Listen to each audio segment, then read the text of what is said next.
Я привык к ночной тишине леса и к тому, как она ломается звуками за стенами моего дома.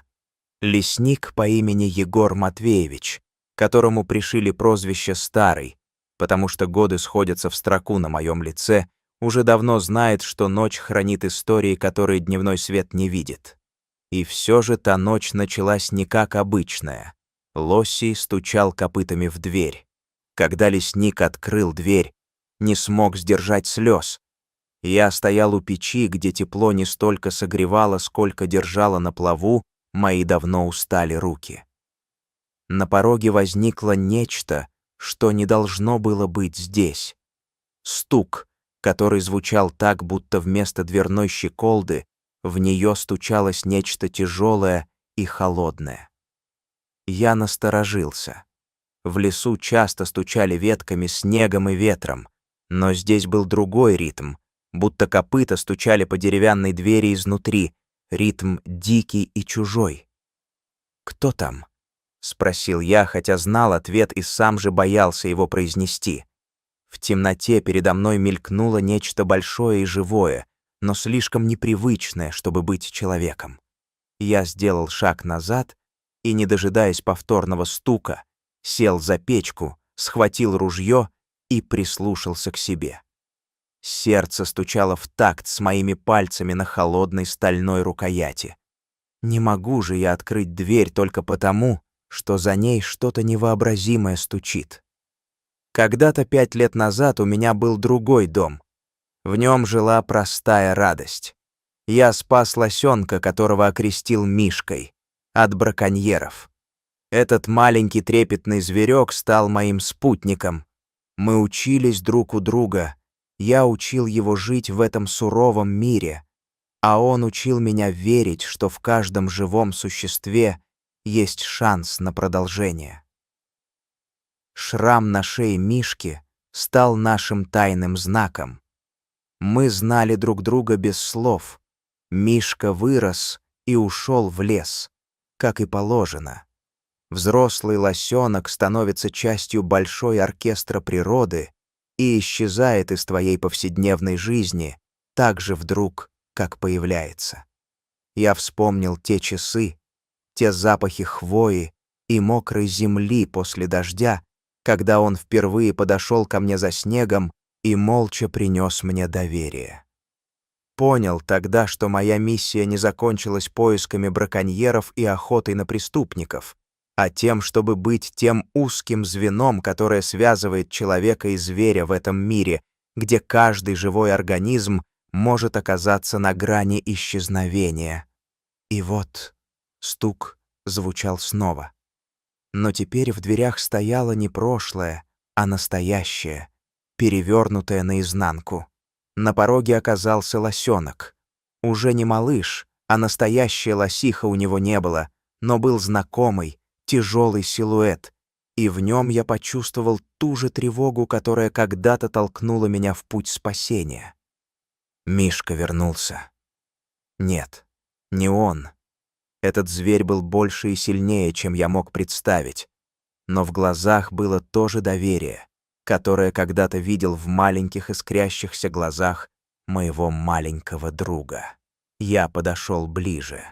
Лось, который силуэтно двигался к моему дому, пришел с одной целью — найти укрытие от зимы, от холода и от охотников, которых я сам же пытался остановить. Он опустился на границы моей собственности, и я увидел шрам на его шее. Не похоже ли это на шрам Мишки? Я не стал поспешно верить в совпадение. Сердце подсказывало, что наш знакомый знак снова здесь, что история не закончилась тем годом, когда Мишка вырос и ушел в лес, в тот же самый лес, где начинается и заканчивается моя работа. Как только лось приблизился к ограде, мир вокруг стал шумнее.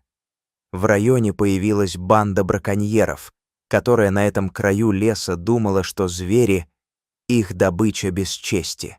Они преследовали не просто добычу, они хотели жить быстрее и богаче за счет чужих судеб.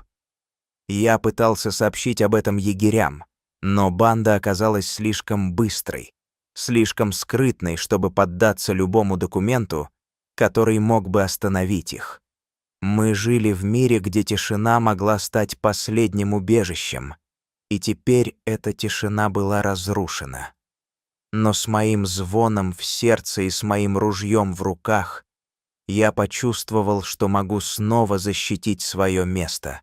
И не только от людей, но и от того, что люди принесли с собой: холод, жестокость и пустые обещания. Сердце подсказывало: идет опасное время. Я открыл дверь и увидел лося. Не просто взрослого животного, а того, кого я знал когда-то как Мишку, мальчика нашего лесного детского друга, которого мы берегли. Однако сейчас это был не мальчик, а взрослый лось, и он пришел ко мне не ради дружбы, а ради защиты. На шее лося я заметил тот же шрам, что и на Мишке. У этого лося был знак, который не может быть случайным. Лось подошел ближе, уткнулся носом в мою руку, и я почувствовал не только радость, но и тяжелая ноша ответственности. Я должен был помочь ему вернуться к жизни, спрятать его от тех, кто хочет причинить ему вред. Я не плакал, не смеялся, но слезы были на моих глазах. Радость от знакомства, горечь от того, что беда может вернуться, и ярость от того, что люди, те же люди, которые могут довести зверя до края. Мы нашли путь к дому, не к убежищу от мира, а к безопасности внутри него. Лось повалился у сарая как старый, и я решил унести его в теплое место, где можно оказать помощь. Мишка стал вместе со мной. Он приблизился к сараю, как будто понимал, что здесь для него есть место. Мы поставили лося на теплое сено, и я принялся за лечение. Рана была глубокая. Я почистил ее от снега и грязи, промыл перекисью и смазал мазью Вишневского. Потом наложил повязку и дал лосю набрать воды. Я понимал, что здесь не просто рана, это история, моя история, история Мишки, история этого леса, который хранит и держит свои тайны в глубине. Утром над домом завис квадрокоптер. Он пролетел по небу, гудя как нечеловеческая птица. Я знал, что браконьеры следят за лосем и за мной. Они не прятались в темноте. Они показывали себя в небе, как наглые глаза, и хотелось кричать, чтобы они ушли. Андрей, мой сын, сообщил мне, что браконьеры знают, что лось здесь, и что они едут в мою сторону на снегоходах. Я принял решение — окружить дом, не идти на открытое столкновение, пока не подготовлю план. Я дал Андрею указание. Пусть егеря медленно и тщательно окружат дом, не давая браконьерам возможности окружить нас слишком быстро. Мой план был рискованный. Мы заменим холодную ночь на огонь и бензин. Цепная пила «Урал» станет нашим оружием не против людей как таковых, а против страха внутри нас и окружающей среды, которая может быть использована против нас. Я знал, что это не решит проблему мгновенно, но даст нам шанс. Шанс вернуть контроль над ситуацией и показать браконьерам, что здесь живут не только они. Когда банда прибыла на снегоходах и потребовала выдать лося, я вышел на крыльцо с ружьем и отказался. Они смеялись, думали, что нас можно сломать. Один из них приставал к нам, пытаясь выстрелить, но я ответил выстрелом из двустволки. Карточный трюк, заряд картечи ушел мимо главаря, но атмосфера стала еще более напряженной. Я прыгнул на снегоход и врезался в капот, сломав пластик. Снегоход заглох, а главный злоумышленник впал в ярость и стал давить на дверь. Я спрятался в сенях, пока пули шуршали по стене. Главарь приказал обходить сарай сзади и спереди. Я открыл дверь сарая, там Мишка, испуганный, дрожал от каждого стука.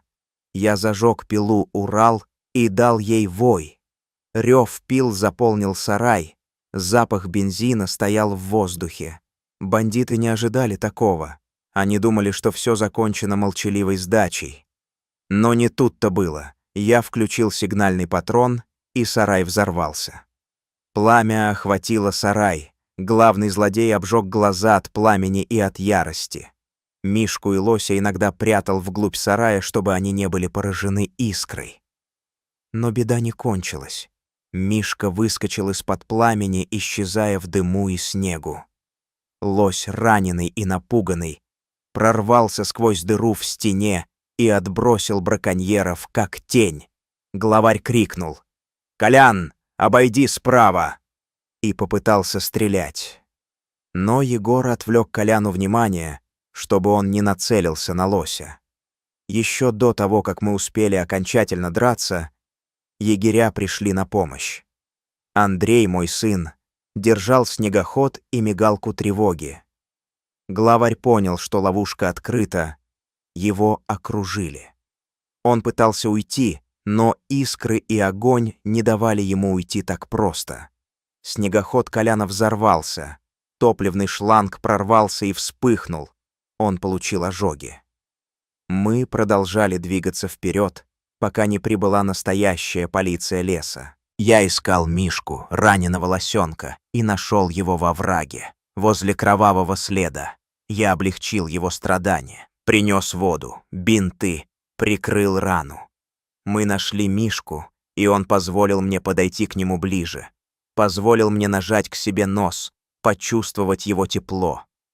Мы вывели его из оврага, дали ему воду и еду. Ветер усиливался, но мы держались вместе. Ветеринар приехал, и Мишка стал постепенно восстанавливаться.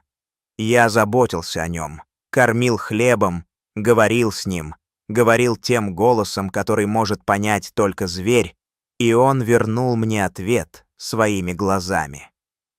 Мы с Мишкой стали снова друзьями, хоть и не так, как прежде. Теперь он был частью моей жизни и частью моего дома. Я понял, что не одинок в этом лесу. У меня есть друг, который тоже пережил миг боли. Браконьеры были найдены и задержаны. Колян и другие получили свое наказание.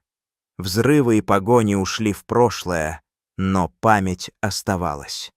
Я снова смотрел на горизонт и думал о том, что будущее — не пустота, а место для новых историй, которые мы будем писать вместе с Мишкой и с егерями. Я сказал себе, если мы выживем, мы сможем снова довериться природе и людям, и никто уже не сможет причинить нам большего вреда. Ветер гнал снег, но он не был холодным, а холод стал мягче, потому что внутри теплилась уверенность. Мишка вырос, стал сильнее, и я видел, как он держится за мою руку, как будто мы с ним одни в этом мире. Я знал, рано или поздно он уйдет в свое собственное время, а я останусь здесь, чтобы продолжать хранить этот край. Но сейчас мы рядом, и это и есть главный смысл.